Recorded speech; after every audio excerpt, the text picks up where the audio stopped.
Dan kita akan lanjutkan sekarang, kita masuk ke 2 Tawarik pasal yang pertama, ya, dan kita akan melihat di sini saudara, ya, ini adalah tentang bagaimana Salomo ketika dia diberikan ya kepercayaan untuk melanjutkan pembangunan rumah Tuhan. Ya, di sana apa yang Salomo lakukan, karena Daud banyak berbicara kepada Salomo tentang ya bagaimana dia harus menyelesaikan semuanya dan harus sungguh-sungguh mencari Tuhan.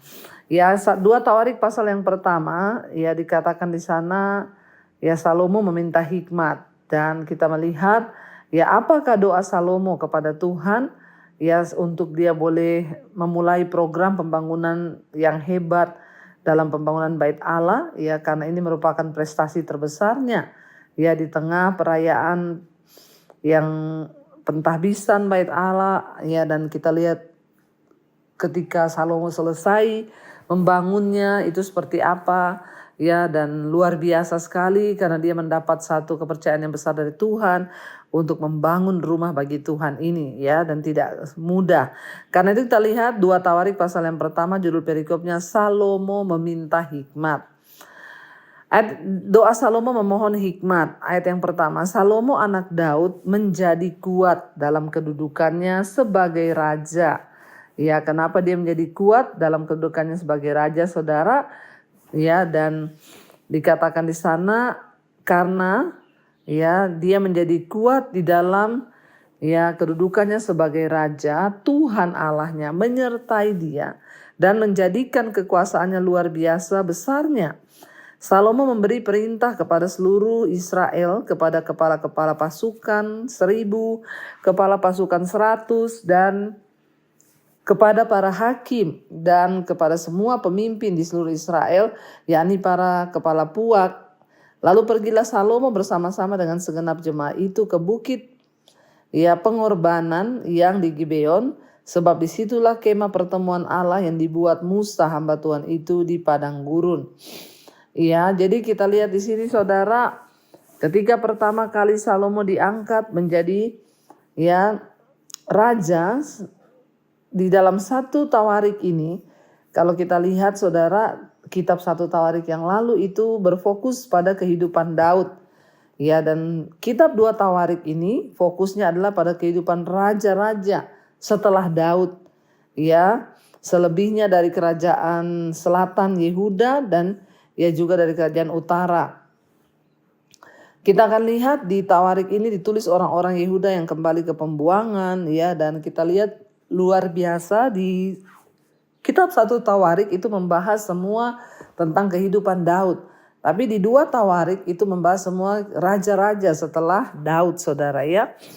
Dikatakan di sana ya Salomo itu diberi Tuhan luar biasa ya tentang bagaimana dia ketika duduk di kursi raja, Tuhan berkata kepada Daud karena dia akan diberikan kemasyuran, bahkan keamanan. Pada zaman Daud itu perang terus sehingga tangan Daud kotor berlumuran darah, dia banyak membunuh. Tapi di zaman Salomo ya bangsa Israel ada dalam keadaan yang tenang ya dan tidak ada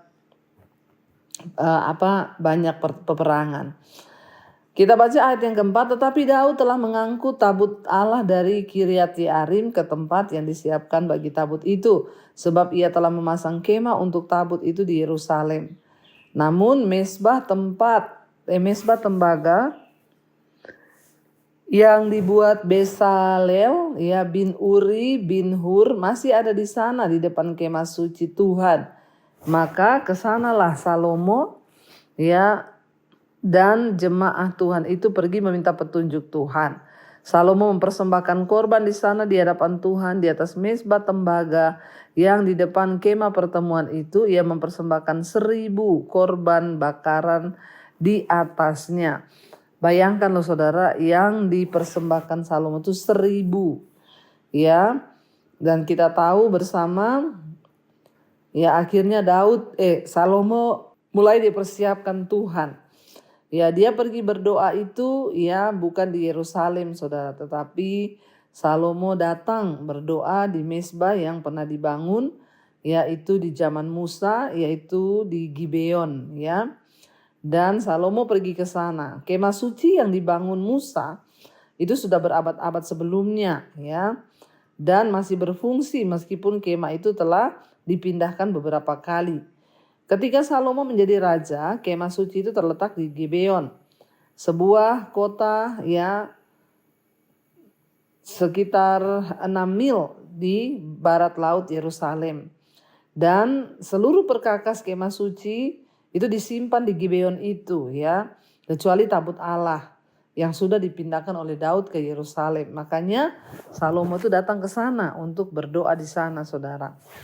Ya, dan tabut Allah itu adalah simbol kehadiran Tuhan untuk berdiam di kota di mana dia memerintah bangsa itu. Akan tetapi kemah suci yang lama masih berada di Gibeon, masih dianggap sebagai pusat keagamaan untuk Israel sampai Salomo membangun bait Allah di Yerusalem.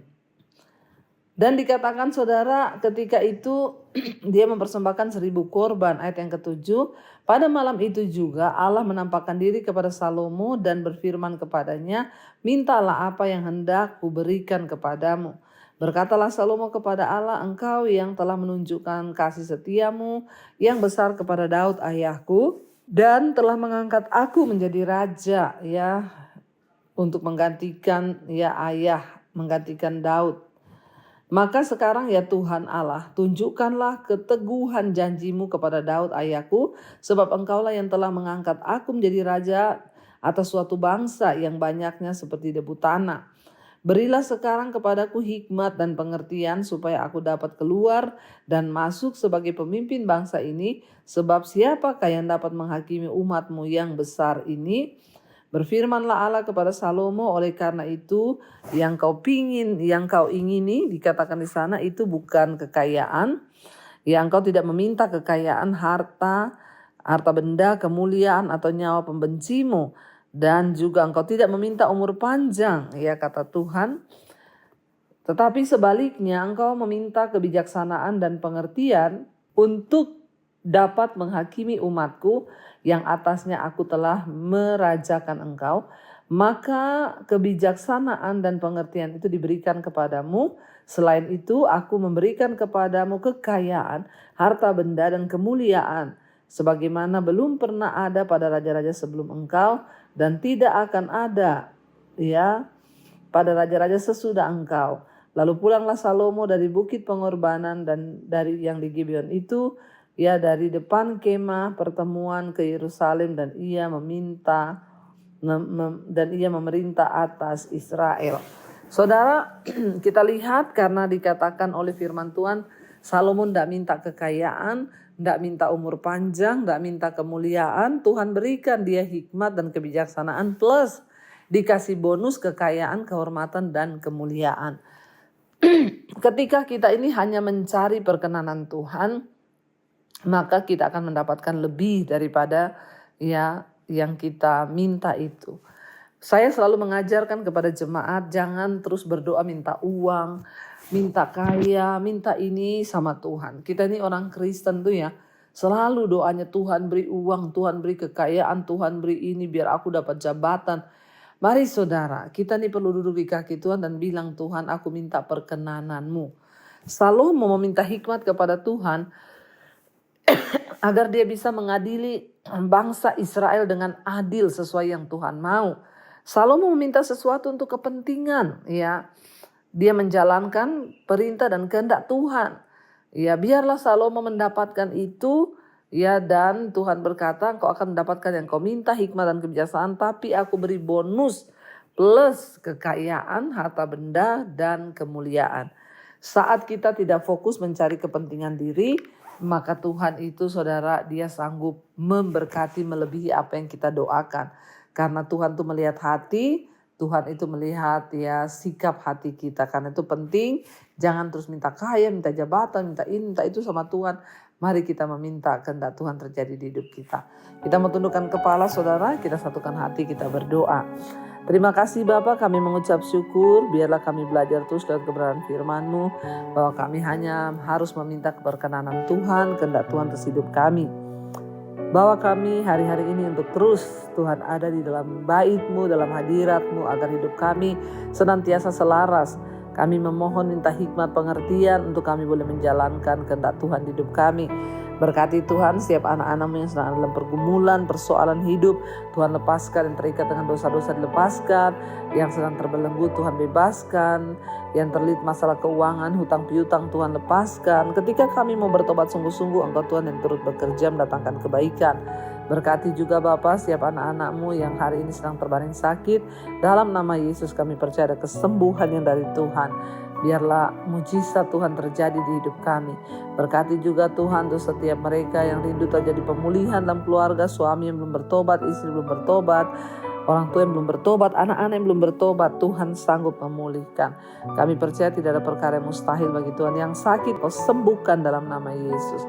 Jamah Tuhan setiap anak-anak-Mu, jamah Bapa setiap mereka yang berharap kepadamu, yang ingin menjual aset Tuhan, pertemukan dengan yang terbaik. Kami juga terus mengangkat tangan bagi bangsa dan negara kami Indonesia. Lawatan Tuhan terjadi bagi bangsa kami Tuhan. Engkau yang sudah menetapkan yang terbaik bagi bangsa ini. Kami mengucap syukur Tuhan, jagai bangsa kami dari kerusuhan, pertikaian, semua karena Tuhan. Terima kasih Bapa. Kami membuka hati dan tangan kami hari ini. Saudara, mari buka hati dan tangan-Mu. Terimalah kiranya berkat, rahmat, anugerah dari Allah Bapa, cinta kasih Tuhan Yesus Kristus, penyertaan Allah Roh Kudus turun atas hidup kita mulai hari ini bahkan sampai kali yang kedua. Tuhan Yesus datang menjemput kita, nama kita tercatat dalam kitab kehidupan. Dalam nama Tuhan Yesus yang percaya diberkati Tuhan, katakan bersama, amin, amin, amin. Biarlah kita terus sehat, kuat di dalam Tuhan, dan tetap bersukacita dalam segala keadaan. Shalom, sekali lagi Tuhan memberkati.